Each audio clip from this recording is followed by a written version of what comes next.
At first glance, you may have looked at the thumbnail and thought this to be total clickbait, but I can assure you that the recent unscrupulous and underhanded tactics taken by Take-Two Interactive versus indie studio, or should I say former indie studio Star Theory Games, fully qualifies as corporate murder. In a June 3rd Bloomberg article, Jason Schreier broke the following story. Game publisher cancels contract with developer, then tries to poach its entire team.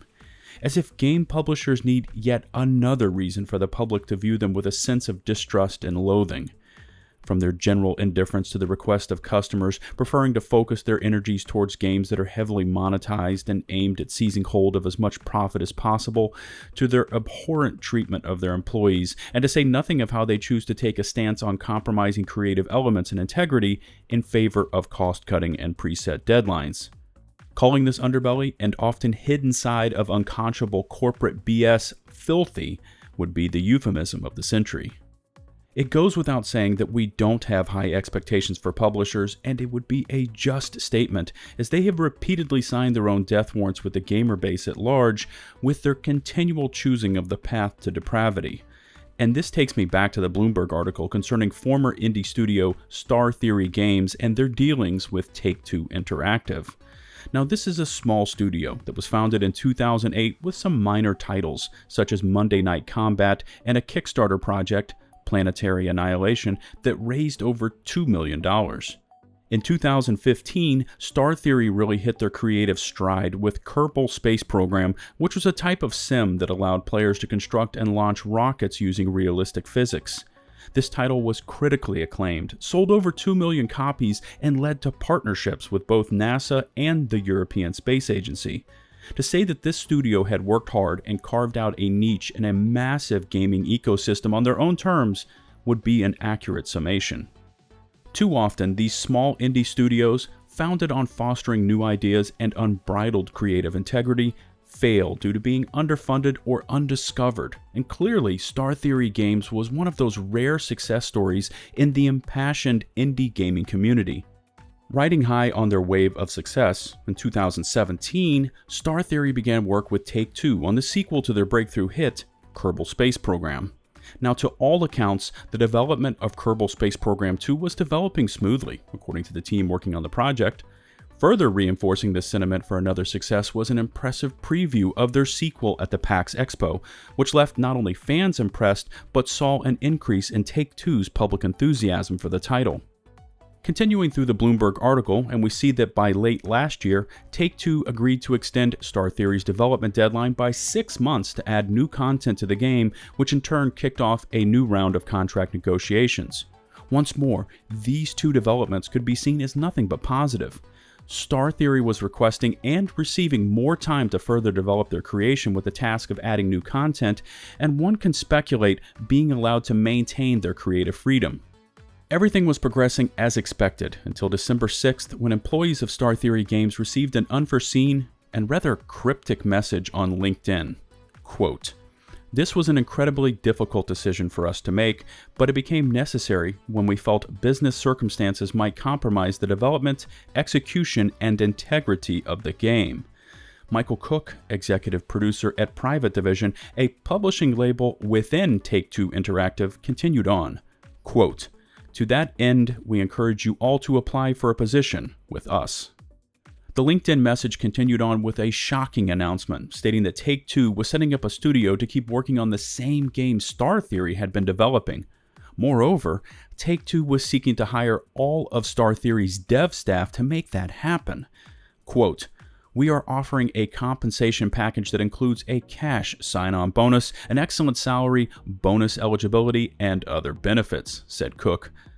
The timing of this message was disconcerting to Star Theory's employees, to say the least, as normally a message of this magnitude would be delivered in a more intimate, company-wide address from Star Theory's leadership team.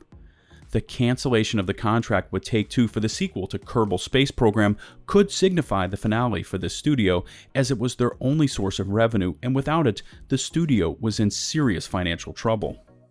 The following Monday, as Star Theory employees returned to work, they were addressed at an all-hands meeting where it was revealed that Star Theory founders Bob Berry and Jonathan Mavor had in fact been in discussions about selling their company to Take-Two, but were dissatisfied with the terms. Now, according to 5 employees who attended that meeting, it was revealed that the game's cancellation was a shock, but the founders assured staff that Star Theory still had money in the bank and could try to sign other deals. Within the chaotic period of a few weeks, Take-Two had poached more than a third of Star Theory's staff, including the studio head and creative director. According to this article, by March, as the coronavirus pandemic choked the global economy, any hope of saving the business appeared to be lost, and Star Theory closed its doors. The events of Star Theory's final months, which had not been previously reported, highlight the frailty of those business relationships and the power dynamics within the gaming industry. Brian Roundy, a spokesman for Private Division, said the company contacted every member of the development team at Star Theory with an invitation to join the new studio called Intercept Games. More than half of the team is now at Intercept Games, Roundy wrote. In doing so, we are empowering our deeply passionate and talented team to focus on quality, and we are thrilled with the progress that we are making on the game. Patrick Mead, a senior engineer at Star Theory, said he turned down the job offer from Take-Two. Now, he declined to discuss the event in detail, but said he didn't want to work for a big company where he wouldn't have the same degree of influence or financial benefits if the game were a hit. Quote, "I was at a small studio where the work I did had a massive impact on our success. When I see myself at any large corporation, that is fundamentally not true." What is clear from this report is that Take-Two was resorting to an old tactic of approaching a small, independent studio under the guise of becoming a partner or an angel investor of sorts. They invested into Star Theory, initially allowing a flexible timeline and creative freedom until the opening appeared for them to seize control of the studio and absorb their intellectual properties and their creative lifeblood, the actual employees, effectively reducing the studio to ash. Evaluating the timeline of events surrounding the demise of Star Theory, and at some point during this negotiation for the sale of the studio to Take-Two, the parties became completely disillusioned with each other, leading to Take-Two resorting to tactics that could be seen as extreme even by the cutthroat standards of the video game business. Although it is not widely reported on, these type of tactics of large publishers partnering with smaller studios, seizing control of their work and employees, and then figuratively burning them to the ground is really nothing new. Possibly the most widely despised studio, EA Games, is well known for this strategy of slash and burn through the independent studio realm, leaving such well-known studios as Visceral, Victory Games, DreamWorks Interactive, and Pandemic Studios in their wake of destruction. In a truly telling interview back in 2017, Slightly Mad Studios CEO Ian Bell gave a full account of how his company went through a similar scenario with EA, and he nearly lost everything. Quote, "We'd made a game called Need for Speed Shift. We made a game called Shift 2, and EA came to me and said, 2 months into Shift 2, we can give you $1.5 million if you agree not to talk to any other publishers, to agree to do any other games, or work on any other arrangements with any other publisher, and we'll give you $1.5 million and we'll sign Shift 3.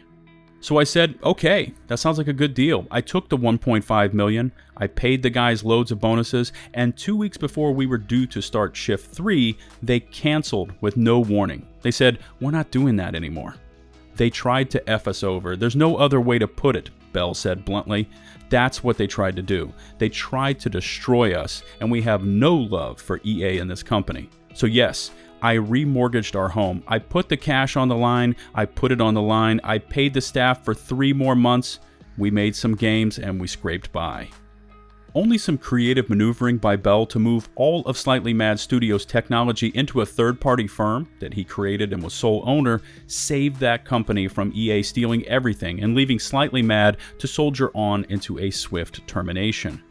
Now, whereas Slightly Mad was able to stave off EA's attempted takeover, Star Theory fell victim to the same scam initiated by Take-Two. And when they tried to mastermind a rebound, the pandemic hit, and coupled with the loss of the game and many of their employees, it was more than they could overcome. So the question is instantly raised as to why an indie studio would sign one of these deals with a large publisher knowing full well that this tactic could be used to deadly precision against them. Well, it's my feeling that they just feel they have no better options available to them.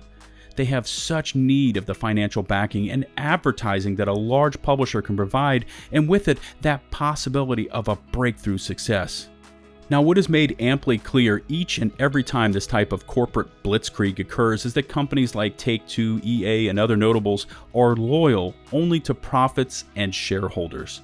They will destroy livelihoods and steal, all under the cover of impunity, anything that they can from indie studios, all in the name of the bottom line. That's enough for now, and I look forward to reading your thoughts about today's topic. If you haven't yet done so, please take just a second to hit the subscribe button and ring the bell to receive all future upload notifications from my channel. If you liked the video, rate it with a thumbs up, if not with a thumbs down. Links to support my full-time YouTube content creation outside of YouTube include Patreon and Teespring, both links listed in the video description. Don't forget to follow me on Twitter for all my latest thoughts related to gaming news and reviews, and until my next upload, this is LtBuzzLitebeer, signing off.